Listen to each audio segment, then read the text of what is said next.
In the world of competitive Dota, North American players are few and far between, and many have yet to reach their potential.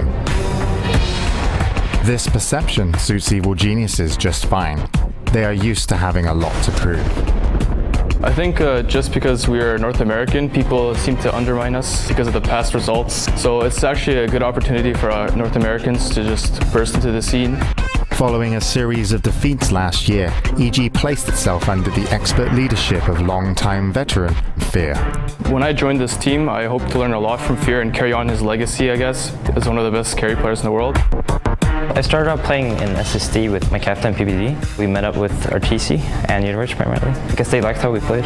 What I brought to the table was a strong support, and that was something that most NA teams lacked, and may be the reason why they haven't seen any success.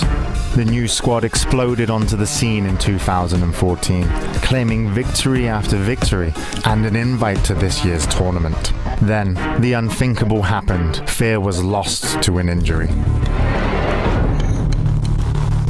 None of the doctors really were able to tell me exactly what I had. It's something similar to tennis elbow, and every time I do click for extended periods of time, it does hurt. We couldn't square him that much, we couldn't play that many games. He had to ice his arm in between games, and we actually realized it was pretty serious. It's an injury. Following a difficult search, Evil Geniuses chose Mason to take Fear's place.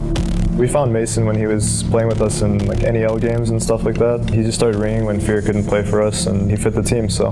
Fear was the team. Fear's experience really helped them. So when I came on board, things were a little rough at the start, but kind of picked it up. But while Mason is certainly talented, he is relatively inexperienced.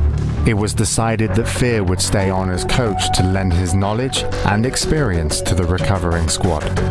Even though he's not on this team, he still helps us a lot. That's a good alternative for me because I can still be competitive with the teams as well. The team's biggest obstacle is probably our lack of experience. Mason isn't experienced in LANs. That's something I definitely am gonna have to adjust to. There's no place like TI that puts on the same pressure. I think it's a confidence thing. We're definitely confident in him.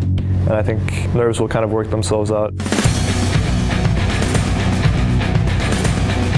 Well, winning this year means a lot to me. I don't think it's because no American team has placed before or something like that. It's more because Fear isn't playing. I feel like if we don't give it our best shot, then we're kind of doing him an injustice kind of thing. So.